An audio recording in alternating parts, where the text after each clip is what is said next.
If you are thinking about running your own mail server, I want you to think again because the whole process can be actually fraught with a lot of risks, a lot of uncertainties. And in today's conversation, I want to explain to you why you may not want to run your own mail server this year. So let me give you a quick introduction here. What happens here is that when setting up a website or application under your own domain, you have a lot of choices, a lot of possibilities. Your hosting provider at that point may also offer you the option of configuring your own mail server, right? Although there are many robust open source solutions such as Dovecot, hosting your own mail is often not the best option for many deployment, especially if you are trying to have a commercial deployment or a public facing deployment. Because of the relatively complicated way that DNS records, spam filters, and webmail interfaces are implemented, maintaining your own mail server is actually becoming less popular and also less widely supported by hosting providers such as GoDaddy, such as Bluehost, such as Hostinger. Okay, now most people will get more value of using will get more value out of using a hosted mail service. Okay, so that's the introduction. So if you think about self-hosted email, think about actually running your own email server on hardware or servers that you control. This could be a mail server on a computer or even a Raspberry Pi running inside your home office or let's say even your home or on a server hosted in the cloud. So that's really definitional here. You might not actually be considering moving to or setting up self-hosted email because you are frustrated with your current email provider. Perhaps it's the functionality, the spam handling, or the mail configuration, or just the poor support experience that leads you to think about self-hosting, right? So if you are already hosting your own email, are you looking for an alternative that's easier and more reliable? One thing I want to explain to you is that mail servers are complex. Don't let anybody tell you that mail servers are really easy peasy lemon squeezy. No, they are complex. A typical mail server consists of many software components that provide a specific function, and each component must be configured and actually tuned to work nicely together and provide a fully functioning mail server. So because they have so many moving parts, mail servers can become complex and difficult, very difficult to set up. Okay, so let me give you a quick list of required components in a mail server. You have mail transfer agent, mail delivery agent, IMAP, and or a POP3 server. In addition to those, you will probably want to add these elements: the spam filter, an antivirus, and a webmail. So while some software packages include the functionality of multiple components, the choice of each component is often left up to you. So in addition to the software components, mail servers need a domain name, the appropriate DNS records, as well as an SSL certificate. So let me give you some core facts here. So if you think about hosting your own email server, I want to first go through more detail. I want to go through the components that you have to really account for. Okay, so let's first talk about the mail transfer agent, the MTA.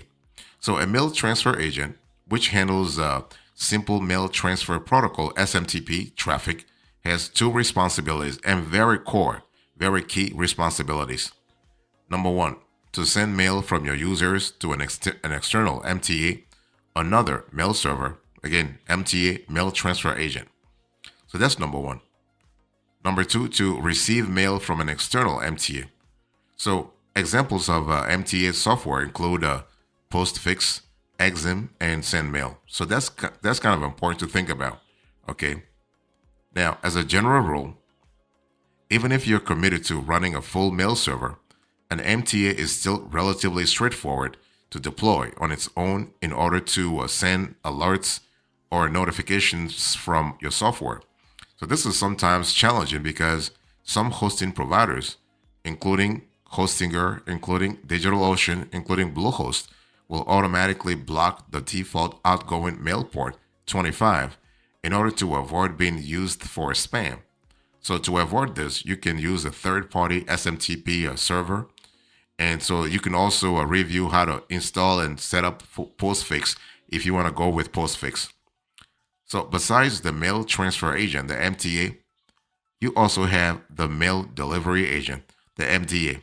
So an MDA, which is sometimes referred to as a local delivery agent, LDA, retrieves mail from an MTA and places it in the appropriate mail user's mailbox.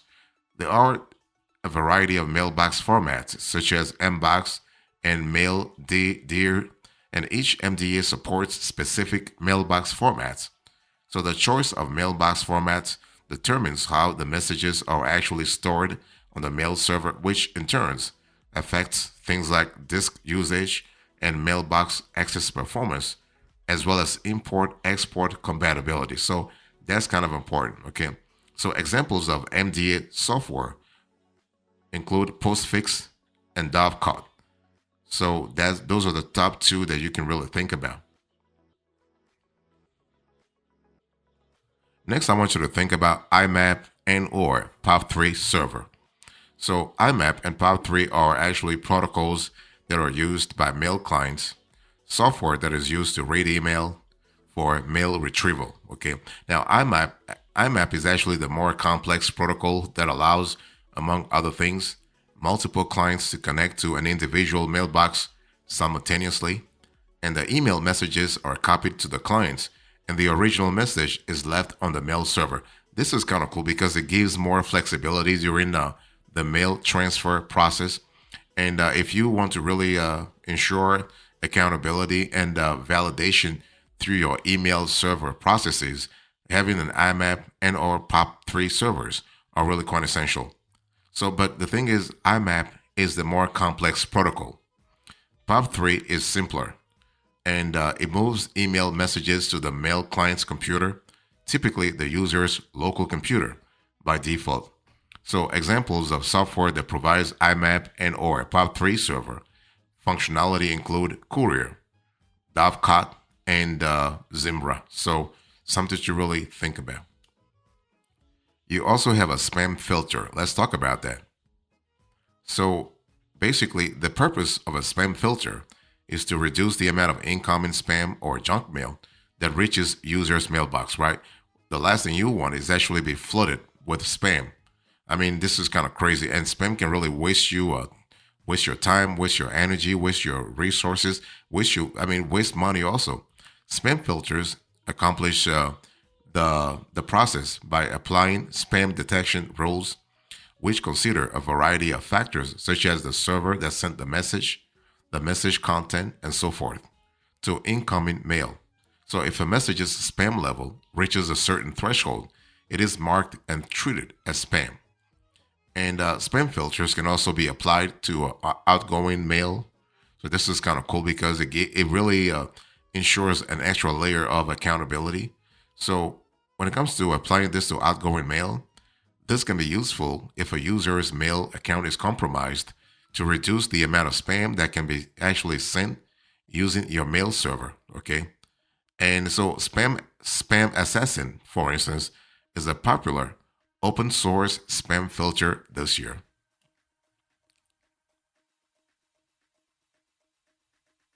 You also want to have when it comes to having a whole email server setup, you got to think about antivirus.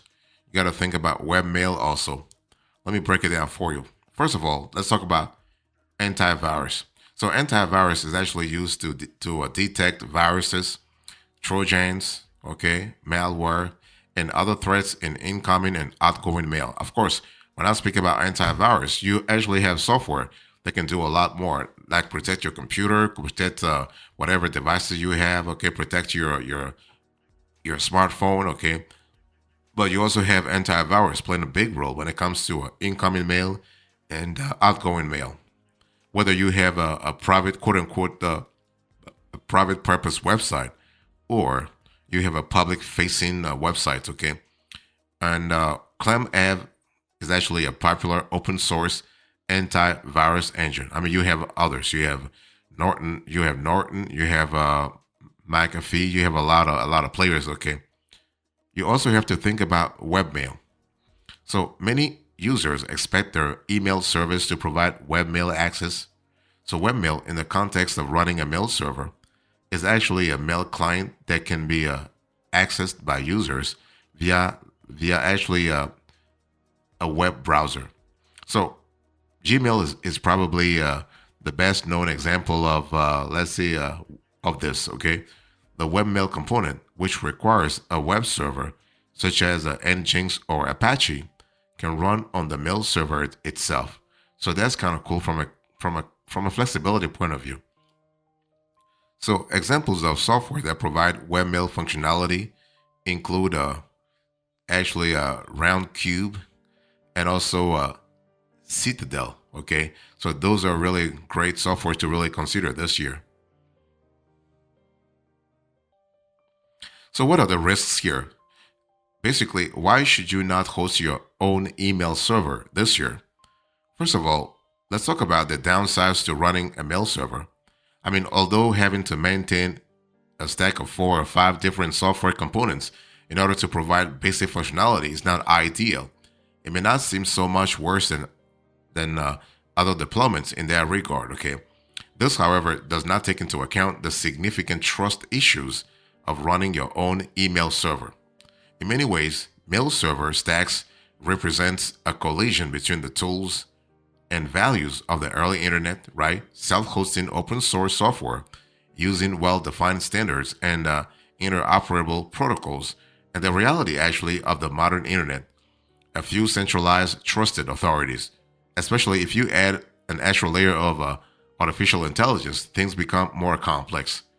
What happens here is that more than web servers, database servers, or other cloud software, basically, mail servers have to handle an enormous amount of untrustworthy input.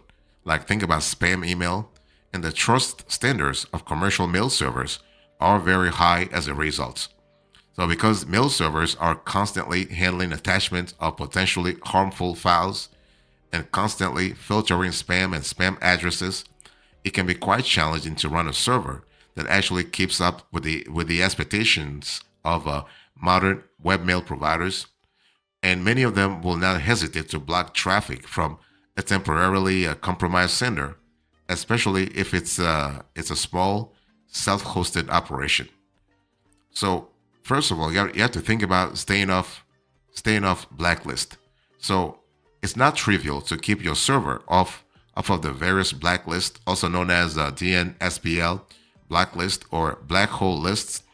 This list contained the IP addresses of mail servers that were reported to send spam or junk mail, or for having improperly configured DNS records. So many mail servers subscribe to one or more of this blacklist and filter incoming messages based on whether the mail server that sent the messages is on the list. If your mail server gets listed, your outgoing messages may be filtered and discarded before they even reach their intended recipients. So think about that. This could be a lot of work to unfilter whatever has been filtered already. Okay, has been filtered. So when deploying a mail server, a web server rather, it's fairly common to experience occasional outages from DNS misconfiguration.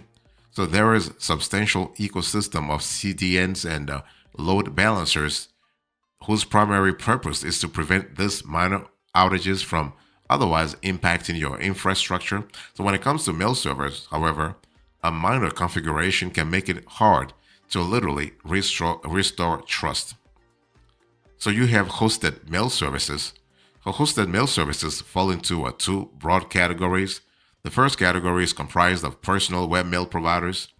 These service providers are widely known for their free service tiers and usually provide paid options for hosting a custom email domain, supporting multiple users of a shared business account, and so on. They usually provide their own webmail interfaces and dedicated mobile apps. So you have Google Apps, you have Zoho, you have Fastmail, you have Microsoft Office 365. So that's for the first category. Okay, first category: personal webmail providers. Then you have a second category, which is mail delivery services. These providers are not necessarily in the personal email business, but instead provide API access for any software that needs to send mail in bulk, such as password change notifications or advertising campaigns. So, usually, these services include dedicated mail server credentials, the relevant trust and filtering features, and a web dashboard to monitor your mail volume and any related issues. So they are typically priced by usage. So this is something to really think about. So you have Mailgun, for instance. You have SendGrid. You also have Spark Post. So that's kind of cool to think about. And so the list, of course, this list is not exhaustive. You have many more on the market, but at least those three should provide an overview of the service landscape you should be thinking about.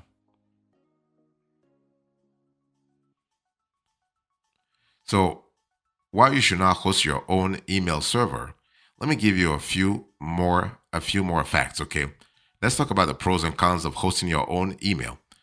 The pros first. First of all, nobody accesses your data but you, right? So you have complete privacy, complete control.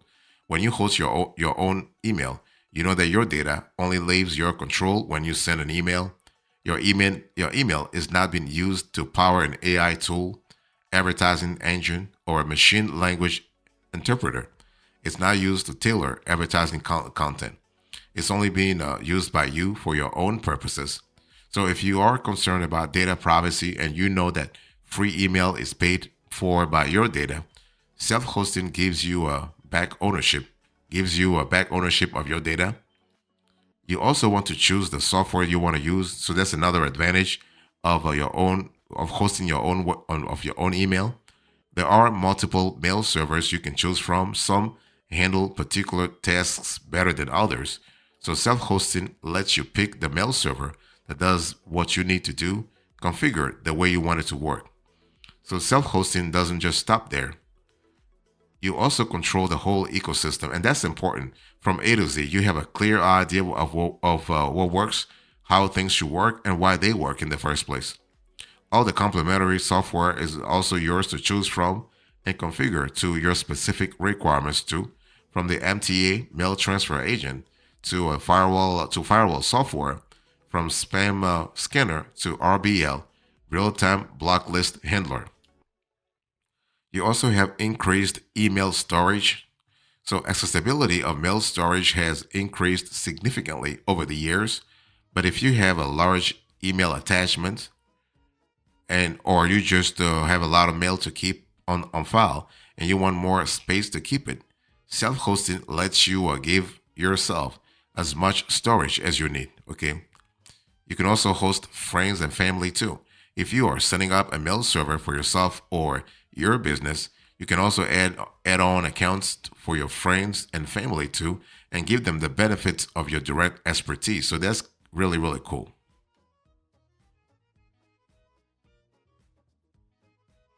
So when it comes to hosting your own email server, what are the cons? What are the drawbacks? What are the disadvantages you should think about this year?